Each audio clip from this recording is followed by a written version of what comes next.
नमस्कार, स्वागत है आप सभी का रन न्यूज पर। आपके साथ मैं हूं पल्लवी रविंद्र सिंह। उत्तराखंड में बीजेपी के चुनावी अभियान की शुरुआत करने केंद्रीय गृह मंत्री अमित शाह आज देहरादून पहुंच गए हैं।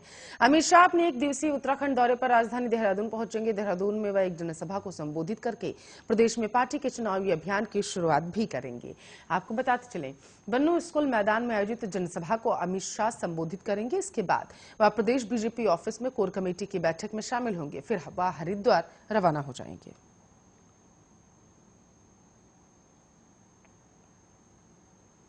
तो केंद्रीय गृह मंत्री अमित शाह ने शुक्रवार को लखनऊ पहुंचकर बीजेपी के चुनावी अभियान का आगाज किया। अमित शाह ने विधानसभा चुनाव में जीत को लेकर मंत्र भी दिया है और लक्ष्य भी।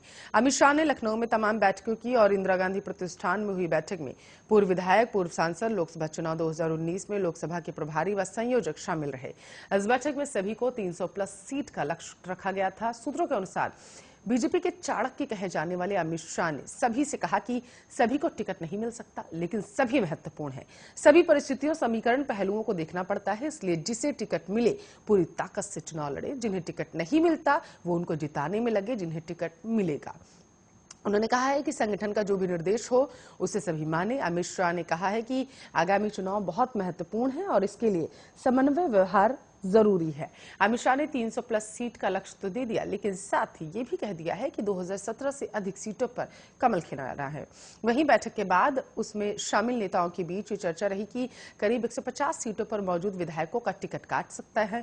केंद्रीय गृह मंत्री अमित शाह ने शुक्रवार को तकरीबन 10 से 12 लोगों के साथ 1-to-1 मीटिंग भी की थी, यानी उस बैठक में केवल अमित शाह और वह व्यक्ति मौजूद है। इनमें सरकार के कुछ मंत्री भी हैं, कुछ सांसद भी हैं। 2022 के विधानसभा चुनाव के मद्देनजर पार्टी की तैयारियों, सरकार के कामकाज पर केंद्रीय गृह मंत्री ने इनसे फीडबैक लिया। बैठक के बाद डिप्टी सीएम केशव प्रसाद मौर्य ने कहा है, हर बूथ पर बीजेपी का कमल फूल खिले, यही एक लक्ष्य है। उन्होंने कहा कि बीजेपी का कमल खिलेगा, बीजेपी सरकार बनेगी, सुशासन कायम रहेगा, गुंडागर्दी दफन होगी। जो अच्छे काम किए वो जनता के बीच लेकर जाएंगे। सपा की सफाई के लिए जनता तैयार।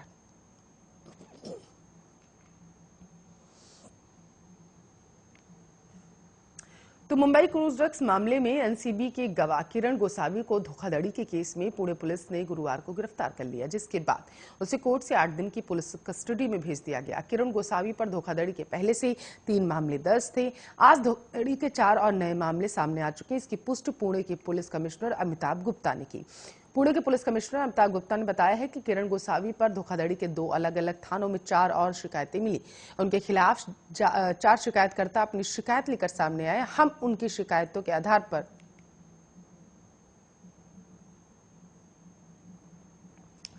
नए मामले दर्ज करेंगे। पुणे पुलिस ने गुरुवार को साल 2018 के एक धोखाधड़ी के मामले में किरण गोसावी को गिरफ्तार किया।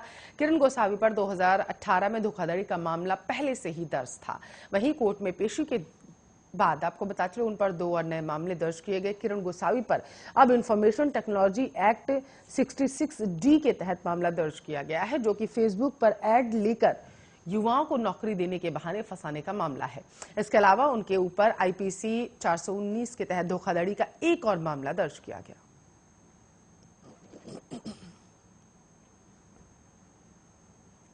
तो पिछले दिनों दिल्ली में कांग्रेस महासचिवों और प्रभारियों की बैठक में मोदी सरकार के खिलाफ आंदोलन, चुनावी राज्य की रणनीति जैसे गंभीर मंथन के बीच शराब का जिक्र आ गया।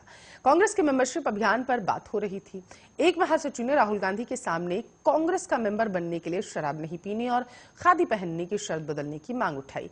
इस पर राहुल गांधी ने बैठक में पूछ लिया, यहां मौजूद कितने नेता शराब पीते हैं? केवल 2 प्रभारियों ने हाथ उठाया। इनमें से एक राजस्थान की है। हकीकत यह है कि पीने वाले बहुत बहुमत में थे, लेकिन 2 ने ही सच बोलने की हिम्मत दिखाई।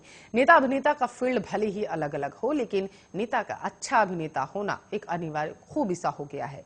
नेताओं की इसी खूबी को देखने का मौका दिल्ली जयपुर की फ्लाइट के दौरान एक प्रत्यक्षदर्शी को मिला। एक बड़े ब्यूरोक्रेट के साथ 3 एमएलए भी यात्रा कर रहे थे। जब एयरपोर्ट पर उतरे तो बड़े ब्यूरोक्रेट के हाथ से ब्रीफकेस और दूसरा सामान लेकर सेवा भाव दिखाने की होड़ मच गई। तीनों एमएलए चर्चित रहे हैं और इन दिनों आपको पता चले एक चुनावी राज्य में ऑब्जर्वर बने हुए हैं। ब्यूरोक्रेट भी संयोग से उसी राज्य के थे। एयरपोर्ट पर तीनों ने बड़े ब्यूरोक्रेट के प्रति जिस तरीके का सेवा भाव दिखाया, उसके मायने खोजे जा रहे हैं। इस त्रिमूर्त के चक्कर में पहले एक बड़े नेता भी आगे आ चुके हैं। तो मुख्यमंत्री पद को लेकर कांग्रेस में चल रही खींचतान का दर्द शुक्रवार को अशोक गहलोत के भाषण में भी साफ नजर आया। प्रशासन गांव के संग अभियान के लिए बीकानेर के लाखासर आए थे। यहां आयोजित सभा में अपने 3 साल के कार्यकाल की चर्चा कर रहे थे। तभी भीड़ में से किसी ने कहा, चौथी बार आप ही सीएम बनेंगे। इस पर उन्होंने कहा कि चौथी बार कौन मुख्यमंत्री बनेगा, ये अलग बात है। चौथी बार सरकार कांग्रेस की बननी चाहिए। इस दौरान आपको बता चलो, उन्होंने केंद्र पर भी हमला बोलते हुए कहा, राजस्थान में सरकार गिराने की योजना गृह मंत्रालय में बन रही थी। राजस्थान के विधायकों ने करारा जवाब दे दिया। गहलोत ने अपने भाषण की शुरुआत में कहा कि जनता ने ही उन्हें तीसरा मौका दिया है। उन्हें इस बात का आभास है कि उनको जिम्मेदारी क्या है। गहलोत अपनी बात पूरी करते दिखाई दिए और इससे पहले उपस्थित लोगों से आपको बता दें, किसी ने जोर से कहा कि चौथी बार भी आप पीएम बनोगे ना, चाहते हुए भी गहलोत को उस शख्स की बात पर प्रतिक्रिया देनी पड़ी। उन्होंने कहा, बार बार सरकार बदलती है तो मजा नहीं आता। सरकार बदलते ही योजनाएं ठप हो जाती हैं। हम चाहते हैं कि सरकार वापस कांग्रेस की आए ताकि हम युवाओं पर काम कर सके। 2 अक्टूबर को प्रशासन शहरों के संग अभियान के लॉन्चिंग कार्यक्रम में सीएम गहलोत ने कहा था कि अगली बार शायद धारीवाल को ही स्वागत शासन मंत्री बनाऊंगा। इसके बाद इस बयान को उनके चौथी बार सीएम बनने की घोषणा के तौर पर देखा गया था। बीकानेर के लखासर में उन्होंने सीएम पद को लेकर यू-टर्न लिया और अब पहले सरकार बनाने की अपील।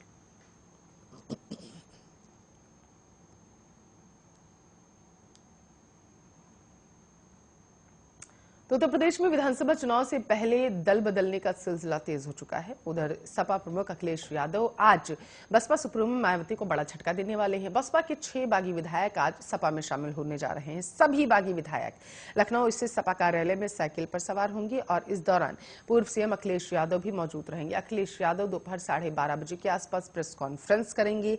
विधानसभा चुनाव से ठीक पहले बसपा के आधे दर्जन विधायकों का सपा में शामिल होना मायावती के लिए बड़ा झटका माना जा रहा। बसपा सपा में शामिल होने वाले विधायकों में हाजी मुज्तबा सिद्दीकी, हाकिम लाल बिंद, सुषमा पटेल, असलम चौधरी, हरगोविंद भार्गव और असलम रायनी हैं। इन सभी विधायकों ने राज्यसभा चुनाव में अपनी पार्टी से बगावत कर सपा का साथ दिया था। ज्यादातर विधायकों को कल ही लखनऊ बुला लिया गया था। बताया जा रहा है कि बसपा छोड़ने वाले इन सभी विधायकों को अखिलेश यादव सपा से विधानसभा चुनाव लड़ाएंगे। मुज्तबा सिद्दीकी और हाकिमलाल बिंद प्रयागराज से विधायक हैं। खबर के मुताबिक प्रयागराज मंडल के एक दूसरी पार्टी के विधायक भी आज सपा में शामिल हो सकते हैं।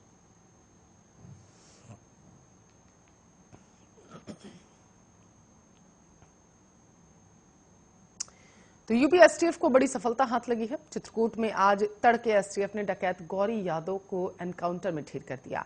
सुबह करीब 4 बजे हुई इस मुठभेड़ में दोनों ओर से कई राउंड फायरिंग की गई। काफी देर तक चली मुठभेड़ में आखिरकार एसटीएफ के जवानों ने गौरी यादव को मार गिराया। एसटीएफ की टीम ने उसके पास से एक AK-47 semi automatic rifle, 12 bore की बंदूक और 2 कट्टे बरामद किए गए। एसटीएफ और गौरी यादव के बीच मुठभेड़ चित्रकूट के बाहिलपुरवा थाने क्षेत्र के माधा के पास हुई। दोनों ओर से सैकड़ों राउंड से अधिक गोलियां चलाई गई। अंत में डकैत गौरी यादव को यूपी एसटीएफ की टीम ने ढेर कर दिया। पुलिस ने उनके पास से हथियारों का जखीरा बरामद किया। इसके अलावा सैकड़ों कारतूस भी मिले हैं। बताते चले कि एनकाउंटर एडीजी अमिताभ यश की अगुवाई में हुआ था। डकैत गौरी यादव का यूपी और एमपी में आतंक था। यूपी पुलिस ने गौरी यादव पर 5 लाख और एमपी में उस पर 50,000 रुपए का इनाम घोषित किया गया था। 2 राज्यों के लिए चुनौती बने गौरी यादव के मारे जाने के बाद पुलिस ने राहत की सांस ली।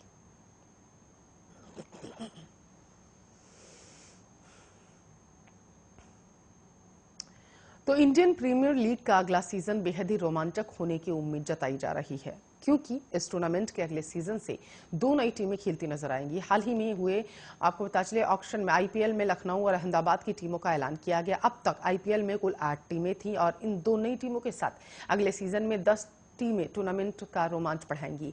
नई टीमों के ऐलान के साथ ही यह मामला चर्चा का विषय बना हुआ है कि इन टीमों की कप्तानी किन खिलाड़ियों को मिलेगी। आज आपको ऐसे ही 2 खिलाड़ियों के बारे में हम बता रहे हैं जिन्हें लखनऊ और अहमदाबाद की टीमों की कप्तानी मिल सकती है। ऑस्ट्रेलिया और सनराइजर्स हैदराबाद के सलामी बल्लेबाज डेविड वार्नर आईपीएल 2022 में अहमदाबाद फ्रेंचाइजी की कप्तानी करते दिख सकते हैं। वे आईपीएल मैच सनराइजर्स हैदराबाद की कप्तानी कर चुके हैं और उनके पास आईपीएल का लंबा अनुभव है। हाल ही में डेविड वार्नर ने संकेत दिए थे कि वह 2022 सीजन के लिए होने वाली नीलामी का हिस्सा हो सकते हैं। चेन्नई सुपर किंग्स के सबसे दिग्गज खिलाड़ियों में शुमार सुरेश रैना लखनऊ की टीम के कप्तान बनाए जा सकते हैं।